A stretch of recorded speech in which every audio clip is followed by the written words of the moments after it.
Hi and welcome. My name is Kara Pleasance. I'm an author and a teacher, and I am here today to give you a recorded reading from my novel, Disenchanted.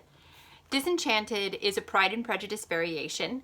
That means that it's Austenesque fiction, and it was published by a publishing company, Quills and Quartos Publishing, that specializes in publishing the best of Austenesque fiction, as well as historical romance. So I am thrilled to be part of the Right Women's Book Fest 2020, which has gone all virtual because of the pandemic, and we're sharing all kinds of different things for you.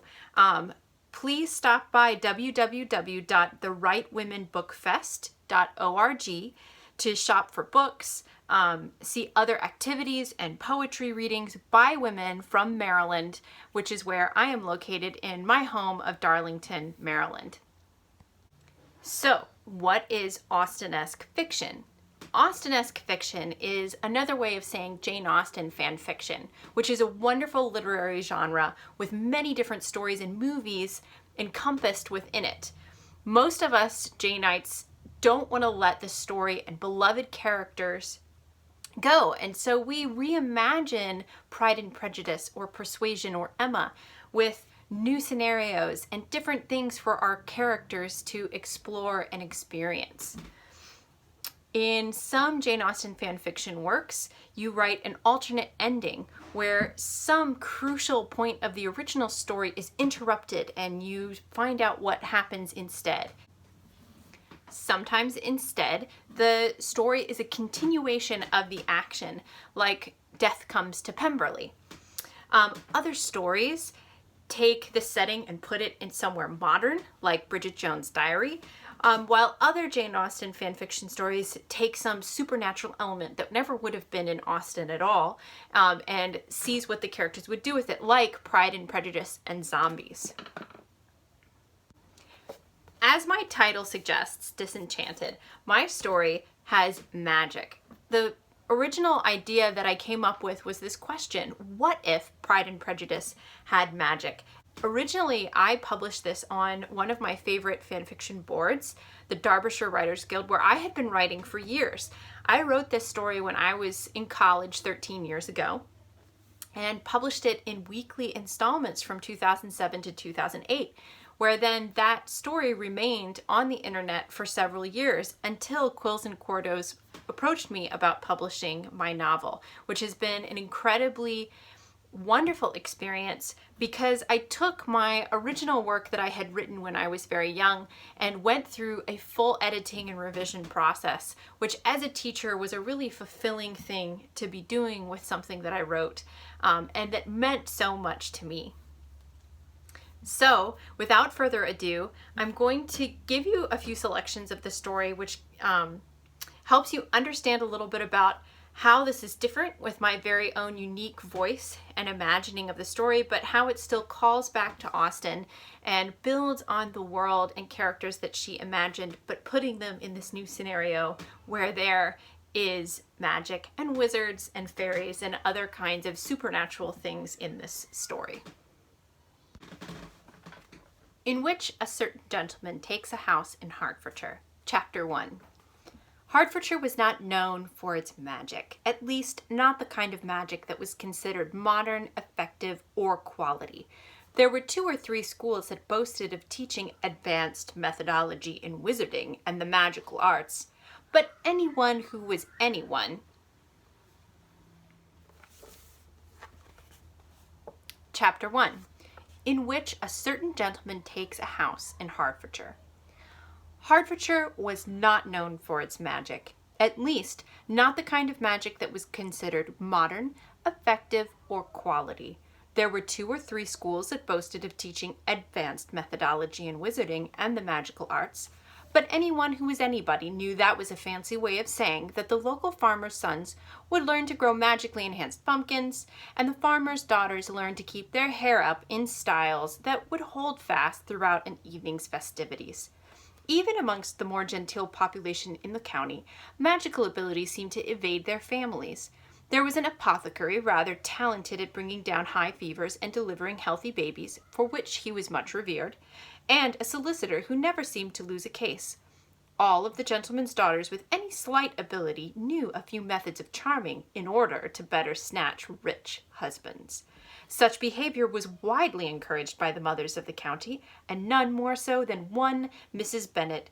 It was rumored that she held the secret to a particularly effective love potion, for how else could she, the daughter of a country solicitor, have secured Mr. Bennet all those years ago?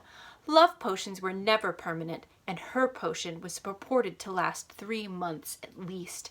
However, the validity of this rumor had been called into question more and more frequently over the past few years, due to the fact that Mrs. Bennet had 5 eligible daughters, none of them yet married. The Bennet sisters were revered in Hertfordshire not only for their unrivaled beauty, but because some of them did hold claim to a relatively modest magical ability. Miss Jane Bennet, the eldest and most beautiful, was also the most magically talented. Everyone lamented that her father had never allowed her to study in town. Her abilities, particularly in the realm of healing and the spreading of happiness, put the local apothecary to shame. The youngest Miss Bennets, Miss Kitty and Miss Lydia, had grown so capable in the art of charm, flirtation, and, in Lydia's case, seduction, that the mothers of young men in Meryton were busy trying to discover counter-charms and seals so as to prevent anyone from being taken in.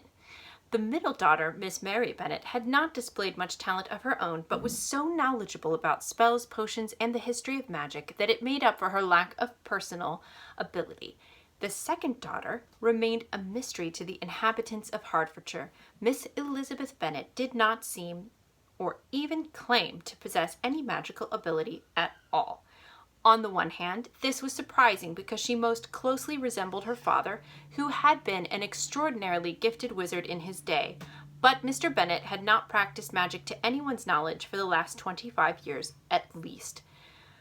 There was much speculation as to the reason for his loss of ability and his favorite daughter's lack thereof. Some whispered that it had been stolen from him by a dark wizard. Others preferred the idea that he had lost it because of the love potion given to him by his wife. Mr. Bennet never gave any hints one way or the other. In fact, he and Miss Elizabeth seemed to prefer poking fun at their families' and neighbors' attempts at all things magical and supernatural, and so the gossips of Meryton came to the conclusion that whatever magical ability either possessed was squelched due to excessive skepticism. This information, along with a plethora of history mixed with gossip, was readily available to anyone and everyone who happened to venture through the county, and Mr. Darcy made sure to discover as much of it as possible when he learned of his friend Bingley's intention to let a house in Hertfordshire. An exceptionally talented wizard himself, he prided himself as much on his knowledge of magic as its practice. It took only one reconnaissance mission the week before their intended departure to Netherfield to determine that he did not like the look of the area, and he told Bingley as much. Mr. Bingley was not put off. "You do not like anything, Darcy, except Pemberley, and I cannot very well move Pemberley to Hertfordshire." Bingley grumbled over his tea. They sat in a large sitting room at his home in town, enjoying an assortment of teas, pastries, and muffins. "Could you, Mr. Darcy, move Pemberley, that is?" Caroline inquired. Darcy repressed a disdainful smile, as Bingley's dark-haired youngest sister fancied herself better at wizardry than she actually was. "Even if I could, I would not move it to such a place as Hertfordshire." Caroline seemed disappointed and sniffed. "I suppose there is not enough magic to move a broomstick in such a place. Must we go there, Charles?" "I'm afraid we must. I really cannot do without you, Caroline, keeping things in order." Bingley flashed a ready smile, which Caroline returned, but directed more in Darcy's direction. "I suppose I do keep a good table. You do agree, do you not, Mr. Darcy?" "Superb, Miss Bingley." Darcy took another muffin to emphasize his point. "I do not know what I shall do at Netherfield. There will not be much opportunity for research." "I am sure you may study the locals after all. Folk magic continues to thrive. Perhaps they employ methods that have been passed down through the centuries." Charles Bingley was also a wizard, and while not as respected as his wealthier and more intellectual friend, had done a great deal of successful research in the field of botany. He had also had a reputation for being an eternal optimist. Caroline nearly snorted. "If you mean the study of pig feed and fortune-telling and how to catch a rich husband, then I am sure Mr. Darcy will not want for study." Bingley scoffed. Really, Caroline, one does not have to remove to the country to find that sort of thing. Husband catchers lie in wait around every corner here in London. Darcy and I employ the finest charm repellent spells a university education has to offer, and I am sure Darcy has his perfected to implacability. Is that true, Mr. Darcy? Caroline added rather too hopefully. I pride myself on defensive spells more than any others, Darcy replied, straightening up and glancing toward the pink teapot, steam still rising lazily from its spout. Your tea, in fact, reminded me greatly of a potion we once drank during my school days that was used for, he paused, seeing the deep flush which had spread across her face. There's nothing that could penetrate my wall of defenses. I have made absolutely sure of that. From Chapter 2, in which there is a crack in the defenses. The county's first assembly was an evening dreaded by all but the unflappable Mr. Bingley. There was no question they would attend, but what else was one to do when in the country? It was no great surprise to Caroline when the room proved too small for the large company gathered. To Bingley, however, this could be the company's only fault. Upon first entering the room, he found the dancing exuberant, the colors lively, the women pretty. A man determined to like everything and everyone was not likely to be disappointed, and Hertfordshire was eager to please. Unfortunately, the saying is also true in reverse. A man determined to disapprove is unlikely to find anything of beauty or culture in spite of the population's best efforts. Darcy was not a man easily humored. His findings proved quite different than his friends. The women not at all pretty, the colors vapid, the dancing unmentionable. The air was heavy with the smell of perfumes and wig powder, and the entire room seemed to be swimming with primitive magic. Everything from hair fasteners to beauty enhancements to dancing improvement charms. Darcy detected wafts of it all. He was soon stricken by a splitting headache. With a valiant resolve, Darcy straightened and determined to be agreeable, if not civil, for some of the evening. The introductions were somewhat of a blur. There were so many of them. Later, he did recollect the family of Mr. Bennet, his wife, and their endless line of daughters. "Kitty and Lydia are so fond of dancing," Mrs. Bennet was saying. "As I'm sure you are, Mr. Bingley, and you, Mr. Darcy." She laughed at her own boldness, while Darcy felt his resolve to be agreeable fading. "Are you fond of dancing?" She was a rather short and plump woman, speaking too loudly so as to be heard over the din. The question did not seem to be addressed to any one person, so Bingley and Darcy answered simultaneously. "Yes," said one with enthusiasm. "No," the other with disdain. Mrs. Bennet did not know who to answer first, as she could not remember which had answered in the affirmative. This proved to be of no consequence, for the esteemed and sought-after Bingley turned to her eldest daughter, whose name Darcy had not heard, and asked her to dance. Darcy was mildly disgusted, and retreated as soon as possible, the phrases, "not fond of dancing," 10,000 a year, and "actual wizard," following him across the room.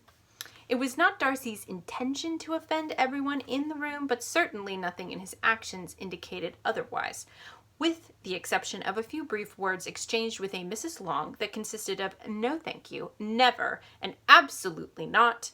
He spoke to no one outside of the Bingleys and Hursts. Instead, his energy was spent pacing from one side of the room to the other, until at last he came to a corner and felt he could breathe easily. Darcy was puzzled. Earlier, he had walked the length of the room several times over and not found anywhere, including this corner, free of the dizzying emotions and magics being carelessly thrown about. Now, it was as if a veil had been lifted. Darcy was grateful, took a few deep breaths, and stayed in the corner. It was not long before his mind, now free from its oppressive throbbing, set to work on an explanation for this corner where magic seemed to dissolve. He re-examined the area subtly, discovering the space to be about 3 feet wide, but had only just come to the conclusion that it was all a figment of his imagination, when Bingley came bounding up, breathless and rather excited. "There you are, Darcy. I had not had time to pause for a moment. Is it not a splendid party?" "Oh, yes, quite. Listen, Bingley, do you notice anything different about this corner?" Bingley took a moment to look over both shoulders. "Do you mean the draught of fresh air coming from the window? It's rather refreshing." Darcy pondered the window. "Of course, that explains it, and to think for a moment I thought I had found What was that, Darcy? I was not following. Bingley's gaze had turned to a young woman dancing amongst the crowd. Oh, it was of no consequence. Darcy followed his friend's line of sight. Is that the young woman you were dancing with earlier? Bingley turned to him, his eyes bright. Do you not remember? Yes, that is Miss Bennet. She is the loveliest creature I ever beheld. Darcy's eyebrows rose. Bingley, I grant you she's very pretty, but consider that this ball is swarming with... Yes, and she is not using any sort of spell for that. Darcy blinked. Not one. I had heard her magical abilities were some of the finest in the county, although in all probability that means nothing when you consider... Not one, Bingley replied cheerfully. Come, Darcy, I must have you dance. I hate to see you standing about in this stupid manner. You had much better dance. I certainly shall not. You know how I detest it, unless I am particularly acquainted with my partner. At such an assembly as this, it would be insupportable. There are such a number of ridiculous spells being used on nearly every person. Your sisters are engaged, and there is not another woman in the room whom it would not be a punishment for me to stand up with. I would not be as fastidious as you are, cried Bingley, for a kingdom. Upon my honor, I have never met so many pleasant girls in my life as I have this evening. No, it is not at all because of enchantments. The magic is not nearly so bad as you have implied. There is one of Miss Bennet's sisters who is very pretty, without any enchantment, and I dare say very agreeable. Do let me ask my partner to introduce you. Which do you mean? Turning around, he looked upon a young woman he recognized from earlier in the evening to be Miss Elizabeth Bennet. Their eyes met for a moment until he withdrew his own coldly and said, She's tolerable, but not handsome enough to tempt me. I am in no humor at present to give consequence to young ladies without any magical ability who are slighted by other men. You had better return to your partner and enjoy her smiles, for you are wasting your time with me. Bingley followed his advice. Darcy attempted to walk away, but was prevented when several things occurred in rapid succession. Firstly, he stumbled over his feet and almost collided into Miss Elizabeth, who had risen from her chair. Secondly, by a horrible stroke of misfortune, he was forced to take hold of her arm to steady himself or else fall into the punch. Darcy was mortified. I do beg your pardon. I cannot begin to ask you to accept my apologies. I had no intention of... She silenced him with a look, the slightest of smiles curved onto her lips. Not at all, Mr. Darcy. We all find ourselves clumsy on our feet at times. Darcy drew himself up. I can assure you, madam, that I am never clumsy on my feet. He could have felt much more dignified if a lock of hair had not kept falling across his eyes, making it necessary for him to constantly brush it aside. Never, she laughed. What makes tonight the exception? And darting through the crowd, she left him to wonder in astonishment. This next selection is from Chapter 5 of Riddles and Theories. And to set it up, this is the part of Pride and Prejudice when Jane has gone to visit the ladies at Netherfield and fallen ill. Except in my version of the story, it obviously has to be a magical kind of illness. So it turns out the best they can figure is that she's sick because she's drunken cursed tea. And of course, they sent a note to Longbourn so that Elizabeth is coming to Netherfield to help take care of her sister. So she's coming to Netherfield, and Darcy is wondering what's going on with Jane. So this is from Chapter 5 of Riddles and Theories. Darcy had not slept well, therefore what follows is perhaps more understandable given the circumstances. He wandered rather aimlessly for some time, keeping an eye on the park. But there came a point in his ramblings when the trees all began to take a glimmering shade, and Darcy realized that he wasn't quite sure where he was. He chuckled and righted himself to walk in the proper direction, for wizards can never truly be lost. When he was distracted by a noise in the brambles behind him, imagine his astonishment when out of the thicket appeared a ruffled Miss Elizabeth Bennet, her eyes sparkling, mouth twitched into a teasing smile. Miss Bennet, he cried, turning to manage a bow. Mr. Darcy, she laughed, have you not been told that these woods are dangerous to walk in alone? Darcy drew himself up rather stiffly. I can assure you, madam, that I am in no danger. His answer seemed to please her, for she laughed again and took a few steps back to sit on a fallen tree. Her hair seemed to have come undone, for she took off her bonnet and hastily twisted it back into place. I take it then, she said with a pin between her teeth, that you like adventures. Darcy turned his head to the side and did not answer. Riddles, then. Do you like riddles? She finished with her hair, but did not replace her bonnet. Riddles? Darcy repeated, a slight buzz sounding in his ears. He shook it off, distracted by the sunlight playing on her hair.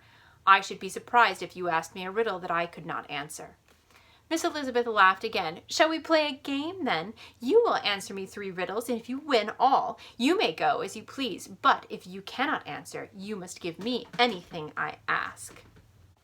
You need not ask me riddles for that, Darcy replied slowly, puzzled at the sudden warmth in her manner of address. He tried to focus on the young lady before him, but something was nagging at the back of his mind, something he could not remember, and Darcy hardly ever forgot anything. Oh, but where is the fun in that? May I ask what you are doing out here in the woods alone? Miss Elizabeth smiled wider and moved her dark hair so that it fell over one shoulder. Come now, if you answer me this, I will tell you. Darcy considered that if he played the game, she might answer further questions about her lack of magic. His gaze moved from her shoulders back to her eyes. He bowed in assent. For your first riddle, she moved ever so slightly closer. The more you see of me, the less you see me. What am I? Darkness, he replied without hesitation. The lady frowned, and something flickered across her face, an emotion Darcy could not recognize. Then she laughed again, shrugging. And what, Mr. Darcy, do liars do when they die? Darcy could not help but chuckle at this, feeling her riddles to be rather uncomplicated. They lie still. She huffed, tossing her hair with annoyance. I assure you, sir, I am very good at riddles. No one ever guesses all 3. Are you quite sure of that? Quite sure.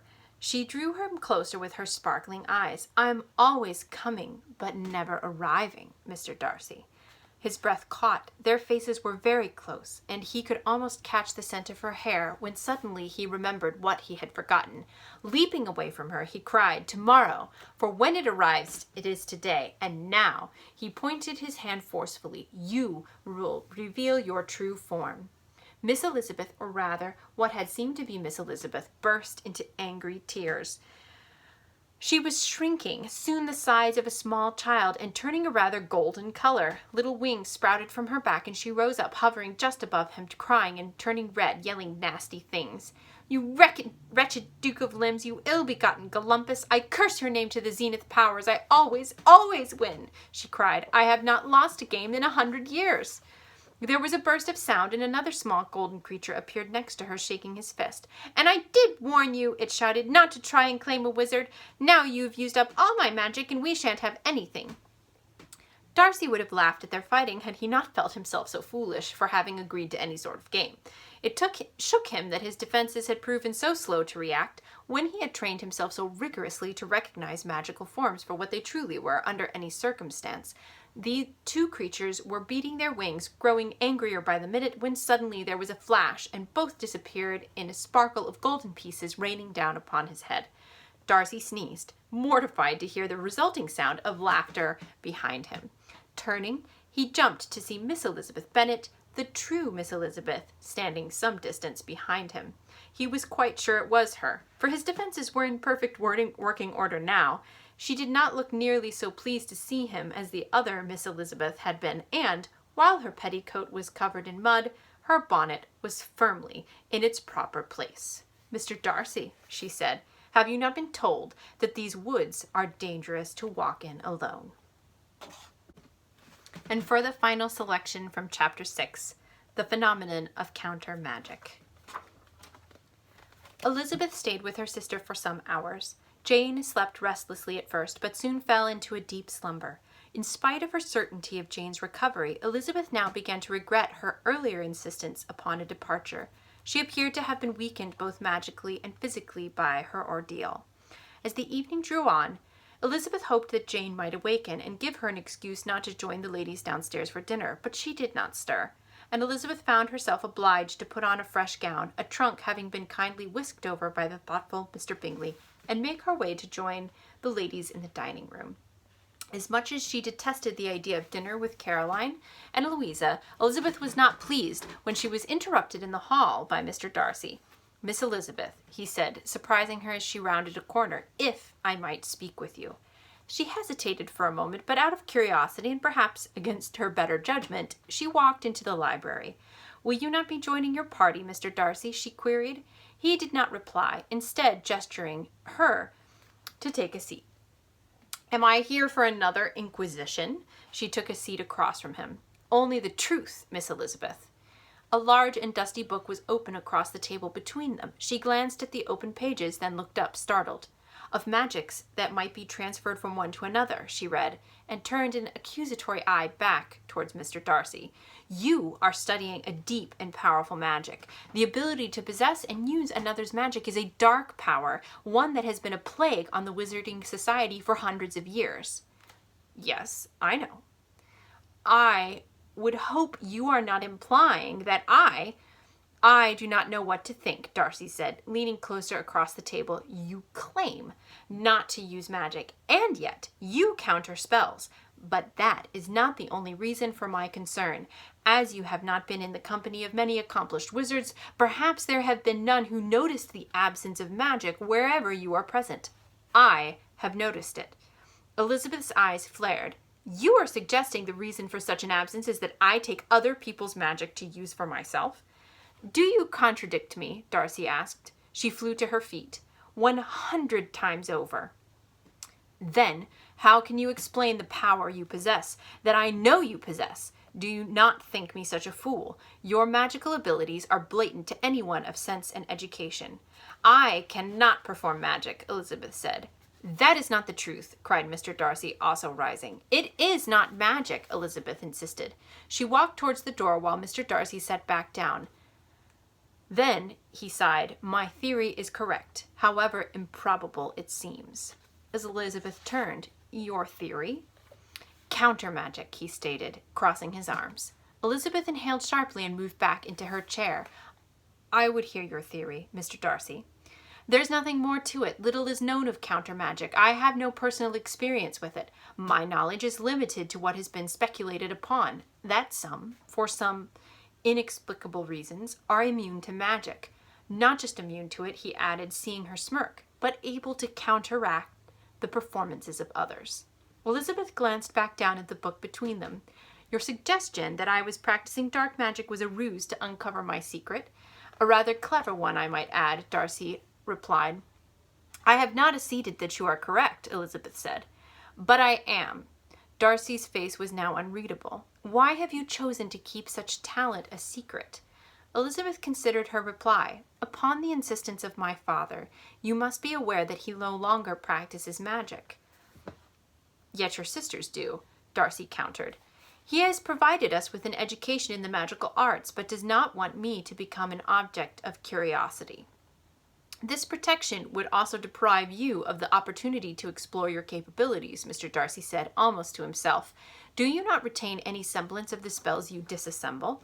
"Not that I'm aware," Elizabeth replied. "Are you aware of the power you possess, Miss Bennet?" Mr. Darcy cried, his face suddenly alight. "To be invulnerable to magic. Are there no spells that you are unable to counter?" "None that I have attempted," Elizabeth replied. "But that accounts for your inexperience," Mr. Darcy insisted, his face returning to its customary solemnity. Elizabeth raised a brow. "Such as your enchantments. I am well aware of your achievements and your philosophies." She moved her hand almost imperceptibly, and Mr. Darcy's hair fell into his eyes.